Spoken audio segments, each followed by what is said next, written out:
আসসালামু আলাইকুম। সকল আপুরা আশা করছি খুব ভালো আছেন। আজকে আমি আপনাদের সামনে নিয়ে আসলাম প্লাজো কাটিং। আপনারা একই নিয়মে একই মাপে কিভাবে প্লাজো এবং নরমাল চুড়িদার কাটিং করবেন সেটাই আজকে একই ভিডিওতে দেখাবো। তো আমি কথা না বাড়িয়ে ভিডিওতে চলে যাচ্ছি। তো এখানে আমি 2.5 গজ কাপড়কে প্রথমে 2 ভাঁজ দিয়ে লম্বালম্বিভাবে, তারপর চওড়ার দিকে আরেকটা ভাঁজ দিয়ে টোটালে 4 ভাঁজ করে নিয়েছি। তো এখন আমি এটা হচ্ছে লম্বার যে খোলা অংশ, এই অংশটা হচ্ছে এটা। এই দিক থেকে হচ্ছে আমি কোমরের মাপ নেব। তো কোমরের মাপ নেওয়ার আগে হচ্ছে আমি আঁকাবাঁকা অংশগুলো কেটে দিব। তো এই দিক থেকে হচ্ছে আমি কোমরের মাপটা নিয়ে নিব। তো এইখানেও আঁকাবাঁকা মাপ আছে। এই কাপড়টা আমি সোজা করতে গেলে একদিকে সোজা করতে গেলে অন্যদিকে বাঁকা হয়ে যায়। তো যেভাবে আছে এভাবে হচ্ছে আমি নিয়ে নিলাম। তো যে কাপড়টা হচ্ছে একদম লাস্ট ফিনিশিং আছে এই পর্যন্ত আমি কোমরের মাপটা নিব। যেহেতু এটা চিকন মানুষের জন্য সেহেতু আমি এইখান থেকে নিলেও হয়ে যাবে। তো প্রথমে হচ্ছে আমি রাবারের জন্য 2 ইঞ্চি নিয়ে নিব।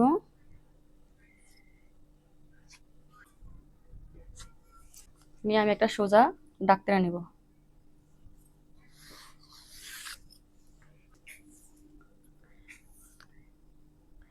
এখানে যেইটুকু আছে ওইটুকুই আমি কোমরের মাপ নিয়ে নিলাম।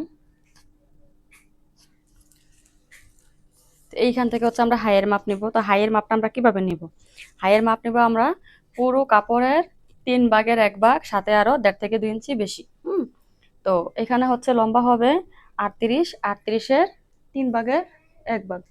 তো এখানে আমরা হচ্ছে পুরো লম্বাটার মাপ নিব হচ্ছে 3 ভাগের 1 ভাগ। লম্বা মাপে 3 ভাগের 1 ভাগ নিব। নিয়ে হচ্ছে আমরা হাইয়ের মাপটা নিব। তো এখানে লম্বার 3 ভাগের 1 ভাগ হয় কত? 3 × 39 হয়, মানে 13-এর কম হয়। তো এখানে আমি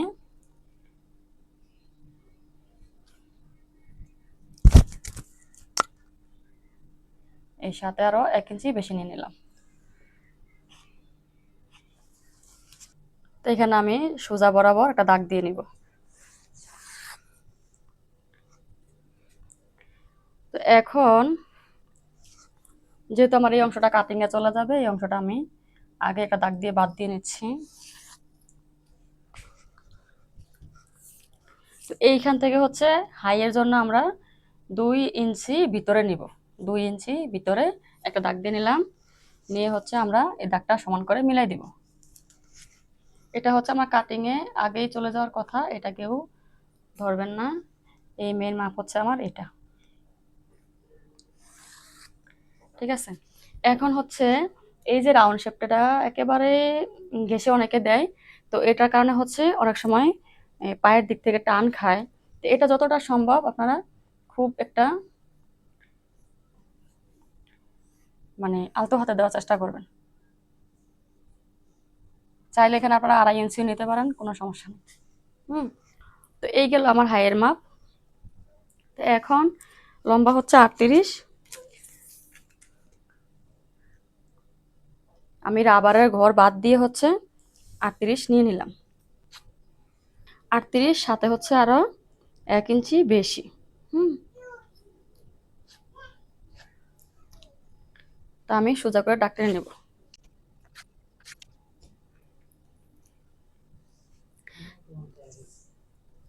এছাড়া দেখা গেছে। তো এখন এখানে হচ্ছে যদি আপনারা প্লাজো নেন তাহলে মোহরার মাপটা বাড়াই নেবেন। আর যদি হচ্ছে নর্মাল চুড়ি নেন তাহলে হচ্ছে যতটুকু প্রয়োজন ততটুকু নিয়ে হচ্ছে যতটুকু এইরকম শেপ কাটটা হচ্ছে বসাই দিয়ে, হ্যাঁ, যতটুকু ভিতরের দিকে রাউন্ড শেপ দেওয়া যায়। তবে প্লাজোতে হচ্ছে রাউন্ড শেপ দেওয়া যাবে না। প্লাজোতে হচ্ছে যতটুকু সোজা করে কাটা যায়। কারণ প্লাজোতে যখন রাউন্ড দিবেন তখনই কিন্তু উপর দিকে টানবে। প্লাজোতে যখন রাউন্ড শেপ দিবেন তখন উপর দিকে টানবে। যখন হচ্ছে এই অংশটা একদম মানে খুব কাছাকাছি রাউন্ড শেপ দিবেন তখন উপর দিকে টানবে।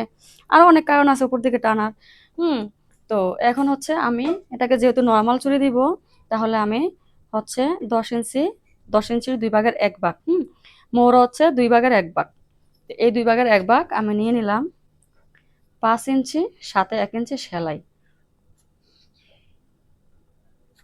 আর যদি হয় আপনারা প্লাজো নেন তাহলে হচ্ছে যেরকম 12, 13, 14 যা লাগে নিয়ে নেবেন। ঠিক আছে, যার যার প্রয়োজন অনুযায়ী। তবে এই দাগটা সোজা দেওয়ার চেষ্টা করবেন। ঠিক আছে, এই দাগটা সোজা দেওয়ার চেষ্টা করবেন।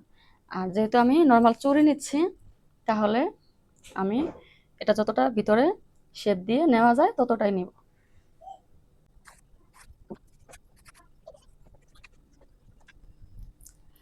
তো এখন দেখেন আমি আবার বলে দিচ্ছি, প্রথমে হচ্ছে আমি কাপড়টা লম্বায় 2 ভাঁজ এবং চওড়ায় 2 ভাঁজ দিয়ে টোটালে 4 ভাঁজ করে নিয়েছি। তারপর হচ্ছে আমি কোমরের মাপটা নিয়ে নিলাম। কোমর যা হয় তাই নিয়ে নিয়েছি, শুধু এখানে এই কাপড়টা হচ্ছে আঁকা-বাঁকা দেখে আমি একটু কাপড় বাদ দিয়ে মাপ নিয়েছি, ঠিক আছে? তো তারপর হচ্ছে রাবারের জন্য 2 ইঞ্চি বাদ দিয়ে আমি হাইয়ের মাপ নিলাম। হাইয়ের জন্য ভিতরের দিকে 2 ইঞ্চি নিলাম। যারা একটু স্বাস্থ্যবান হেলদি তাদের জন্য আপনারা 2.5 ইঞ্চি নিতে পারেন। নিয়ে হচ্ছে এটা হচ্ছে কলির কাজ করবে, একটু হালকা করে রাউন্ড করে দিবেন। তারপরে হচ্ছে আমরা মোহরের মাপ নিব। মোহরের মাপ যতটুকু তার সাথে সেলাই 1 ইঞ্চি নিয়ে আমরা এই কর্নার থেকে এই কর্নার পর্যন্ত দাগ টেনে মিলাই দিব, ঠিক আছে? এইটুকুই, এখানে আর কোনো কাজ নাই। তো এখন হচ্ছে আমরা কেটে নিব।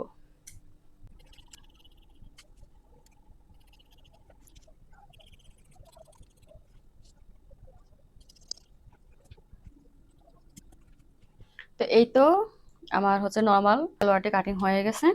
তো আপুরা যদি আমার ভিডিওটি ভালো লাগে থাকে তাহলে অবশ্যই লাইক, কমেন্ট, সাবস্ক্রাইব করে পাশে থাকবেন।